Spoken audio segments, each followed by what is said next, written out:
all the slots. Yeah. But that for like I don't know how many patches now. I have never noticed that.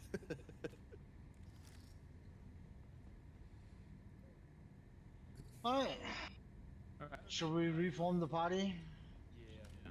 I think so. Just everyone stand, don't move, and Deacon can do it real fast.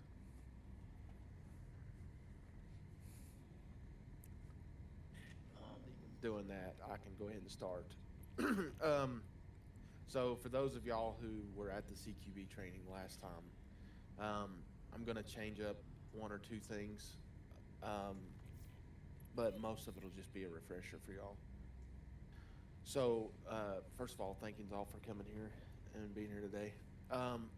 So CQB is a tough thing, because if you don't do it right, one or two guys can hold off against several men.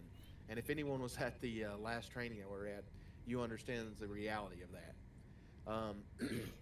The biggest thing about CQB is getting out of this fatal funnel right here. Let's just say this door right here, right? The fatal funnel. If you don't remember anything else about today, it's if you're going to cross this fatal funnel, you need to commit. Do not hesitate in this doorway, okay? Now, again, you'll feel it more today when we're playing, but what you think is hesitating and what is actually hesitating is very different, okay? Again, as the guys learned last time, we had them assault up the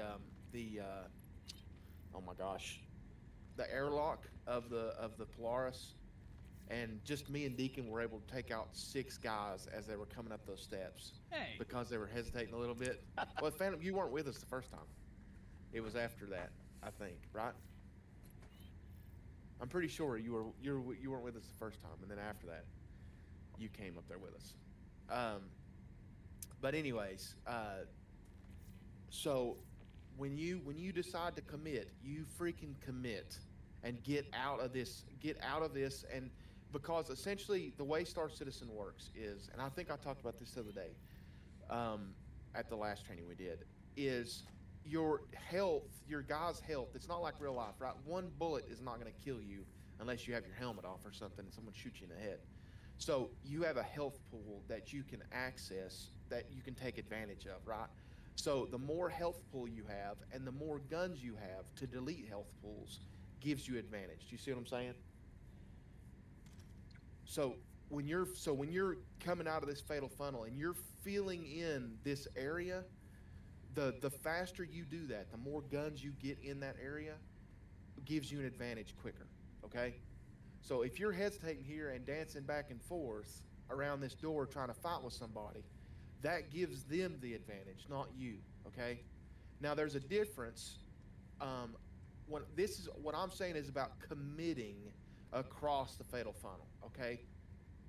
But like in in the big op, we may just have 2-man teams, okay, that are going to have to be clearing some stuff if something happens. Like let's say you're looking for one guy or something, and it's just you two at first, right? And we're just trying to look. Then you don't necessarily have to commit to this fatal funnel, okay? You can what's called pieing off. So pieing off, the best way to do it is not hug the corner and be like this right on the corner as you're going around and pieing, okay? The best way to pie is to come off the corner, lean a little bit, and just slowly, little by little, expose yourself, okay? And then once you locate that person, you can come back, or you can come all the way across, although you're probably gonna get up shot doing that. But now when you run across, if you communicate with your teammate, then the number 2 man, he can go ahead and expose himself and be shooting while you're crossing. Okay? That'd be called running the rabbit. Okay? So he's focused on you, and your teammate pies, exposes a little bit of himself and shoots him while he's trying to shoot you, okay? But you don't necessarily have to do that. That's more feel. That comes down to feel, okay? So before you commit to this fatal funnel right here, you want to be off of the edge and then pie the corner, pie the corner, pie the corner, pie the corner, find where they're at, and then you can determine whether you want to engage and push, or you can dive back a little bit, communicate with your team where they're at, and then you can all push together. Okay? Like I said, speed and filling that gap means everything. Okay? When you decide to commit, you get into that room. You don't hesitate. Okay? And again, once we do it today for real, y'all will understand what I'm talking about, because last time it was amazing the progress we made. All right, another thing, when I had first done this in real life, in a environment where there's no civilians, frag grenades are encouraged, because you don't have to clear a room that you can clear with a frag grenade. However, in Star Citizen, frag grenades suck. And we found that out more and more. I was operating when the other day when we did the CQB, I said we should try to clear a room with a frag grenade first before we enter it. I was operating off of the old frag grenades that used to be in Star Citizen, but now you pretty much have to put them at someone's feet for them to work. If you want to do that, that's fine, but I'm not going to say that it's doctrine. I would much rather, once we get more fluid and more understanding of what we're doing, then maybe it will be fine to throw a grenade and try to actually hit someone with a grenade. But for right now, it's better just to go ahead and fill that gap, okay? Also, there are times like tomorrow, or not, I keep saying tomorrow, whenever the day is for the op, September, or November, that doing this whole very slow pie in the corner off is not going to be adequate, because we have to get to a location quickly. And that is what I would call a blow through, which is where speed becomes your protection, okay? So you don't hesitate, you just go. You just go into the room, you fill it as quickly as possible. There is no recon. You're just relying on bodies and fluidity to protect y'all. Okay, does everyone understand? Yep. So if Yes. we're having to clear the Idris out, and it's like it's go time, right? Like we've got someone in the Idris that we need to kill, and we can't find them, then you would do a blow through. So I would really want 4-man teams is what I'd really like, because I want that 3-to-1 advantage against a defensive opponent. But 4-man teams, and you just blow through every single cupboard compartment. You just fill it. And you are extremely aggressive. Okay. I still don't have a stinking inventory. I'll have to alt F4 here in a minute. What was the other thing I was going to say? I think as of right now, that's the only thing is I want to cover for CQB. Does anyone have any questions at all? Comments, concerns? Yeah, so these blow-throughs, do you want the first 2 people that are taking point just to absolutely run and not stop while the last 2 clear behind them? Just taking like a distraction with somebody coming in behind them, basically, is what you're saying, right? Well, it just depends. Oh, yeah, that was one thing I did want to say, okay? So as far as numbers, when you're stacking up on a door, whoever gets there first, second, third, and fourth, that's your number, okay? And 4th man is always rear security, okay? Or the rear man. Whoever rear man is, he's rear security, which freaking matters on the Idris, because Lord have mercy, you can't cover every angle, right? And I'll be honest, 1-man CQB and 2-man CQB is just suicide with other steps, because a really good player in Star Citizen is going to be able to take it's going to be able to take out 2 people, okay? Unless the 2 people are just really good. But someone who's really good at FPS and SC, they can take out 2 people. Philip, I gave you lead because I can't invite Starbird for some reason. Did you send an invite again for some reason? I sent you like 50. Oh, okay. Sorry. I got you. For some reason, it didn't show the invite, but it said you missed the invite. I'm like, what? So as far as the blow through goes, what I'm really talking about there is, you've got the 4 guys, and you've got 1 dude that's rear security, and then the 3. As soon as you get to the door, communicate this, of course. Don't one man, number 1 man, don't go into the fatal funnel and not tell your guys you're doing it. But literally, like, as soon as you get to the door, you're just pushing. You're pushing. Okay, all 3 guys push into that area, and 4th man will be security. You see what I'm saying? Because if you stop going into that room, you're basically blocking the entire team from shooting the enemy. Yeah. I have one thing to add there, just because it's Star Citizen. That 4th man, have a tractor beam and a healing item ready, because that's one thing that doesn't compare to real life, is how fast you can get your teammates back up. The other night, me and one more person from a different org, we were holding down a contested zone, and there were 4 of them at the end of it.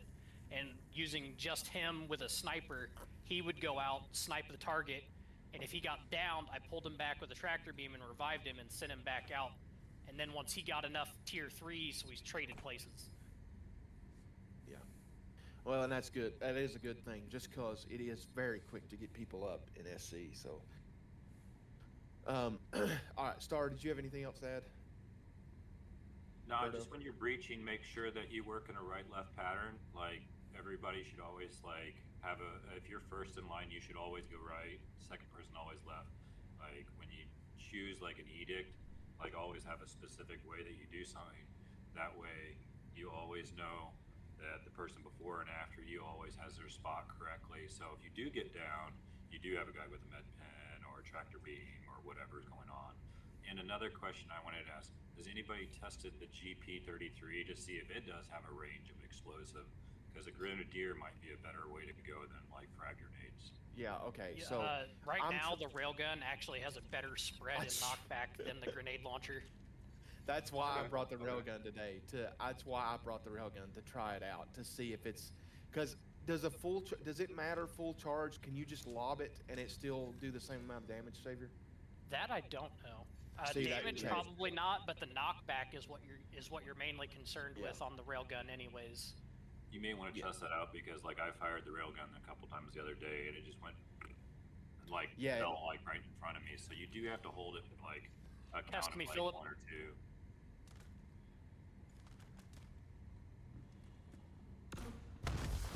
See, it fell in an arc. Yeah, it doesn't do anything, so it has to be fully charged. Do the full charge. I mean, that hurt. Yeah. So I'd say either put the that right number at your 2 feet. or number 3 in the stack, preferably number 3. If you're going to use that tactic, have number 3 full charge, and then peek the corner, launch, and then everyone go through. Well, it didn't It's really too work the way I cumbersome of a weapon. It's Yeah, I too was about to say. cumbersome of a weapon in an assault. You lose way too much of your angle. I wouldn't suggest using that for, like, on foot attacks. Like, for a barrage on a vehicle, a flight vehicle, Yeah, because I was about to, if it knocked people down, it'd be a different story. But that's what the grenade, the GP33 used to do, was it would knock people down. But then, just our outside guys with railguns, then, you think? out and about in the outside of the Idris. Yeah, I'd say so. All right. Oh, I wanted to say something about that, Star, about the one man do left or right. So the way that I've done it, especially with newer people, is I don't necessarily care which way you go, just commit to that, and then the second man will do the opposite. Okay? Because a lot of times in a stressful environment, people don't remember which way they go, and again, they hesitate here. So, first man and 2 man, if you go, let's say this fatal funnel, right? I can either go here or I can go here. Just pick whatever you want to do. If you want to go straight, that's fine. Or if you want to go to the right, that's fine. But just pick that and stick with it, okay? And then 2 man will do the exact opposite of that. So he would go straight, and then 3 man would fill in the middle there, okay? Also, there is GWAT changed a lot, which is Global War on Terror. It changed a lot in militaries as the way we do, the way they do CQB. Because doctrine was you held to that left, right, center, kind of clear. But what ended up happening at the end of GWAT, further on, and this kind of come from Special Forces because they were clearing stuff all the time, was that you got into this pie method, and then you would breach the room, and you wouldn't just feel, and it wouldn't just matter like as far as you would have sectors of fire, right? So the doctrine, or CQB doctrine is, if you commit here to this straight on, then your sector of fire, your field of fire is straight on, okay? That changed, though, later on in GWAT. They would say you come in at first, but if there's a center threat, you shoot the center threat. You keep moving to the center, to your corner or whatever, right? But you're still engaging the center threat. So even though maybe the first place you look is right here, you still want to engage that center threat. Do you see what I'm saying, guys? Do you understand that? Yep. Roger. And it's natural, right? It's natural. When you enter into a room and you see an enemy, your natural thing is going to be, okay, I'm going to shoot that guy, right? So if that let your natural tendencies flow there, let the hate flow through you. Shoot that man. So you don't mind us going whoever, but alternate. Now, when we meet the door or any breachable opening like here, you're saying one guy can come here. Let me pull out my weapon so everybody can see like where the laser beam is pointing. You guys see that? You'll have one guy come here, and then I'll have another guy support this side. And you say 3 and 4 leapfrog them, covering the blind angles. Yes, we absolutely can do that. Yes. So if you want it, you're fully covered, at least making the breach. Right. So if you want it, so Savior, if you'll get on this other side. So you cover the blind angle for me, and I'll cover the blind angle for you. So we can do this. Right. We can cover the blind angles, and then 3 and 4 can come in that way. Absolutely. And then 1 and 2, after you guys have 3 and 4 clear, take back original position and assault again. Right. So it is technically still a leapfrog motion that we're right. using. But now I will also say that in SC, the way that works out though is that you want to get as many guns on as possible. That is the foundational rule, okay? You want to get as many guns and bodies on that person as possible. It's the same but different in real life, because in real life, one bullet kills them, right? But in SC, this dude's bouncing around and doing this 80 crap, right? And so it becomes different when you're shooting at someone. Scream out when you're reloading so we know how many people are trying to reload at the same time too, because that's a big problem. You don't want 3 or 4 people all reloading at the same time. Yeah. Ever. But hopefully, I'll go over that later on. But yeah, like once you clear your room, check your ammo. Okay, once that's said and done, check your ammo. Make sure you're topped off for the next clear. Yeah, always toss low to empty clips. If you got under 10, just toss it on the ground. Just reload it. Yeah. Because you need quite a few bullets, it seems like, to kill people now, especially since everybody just plays heavy arms with like light armor legs. Yep.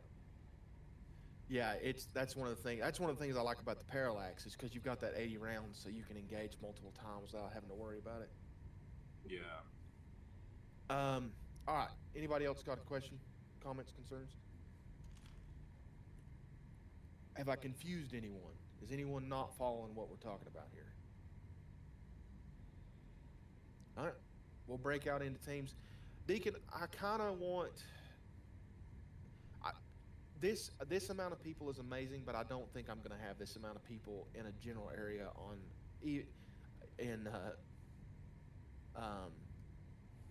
the day, and I don't think they're going to be fighting just even teams, because this would be 7-on-7 if we did it like this. Well, hopefully you will have this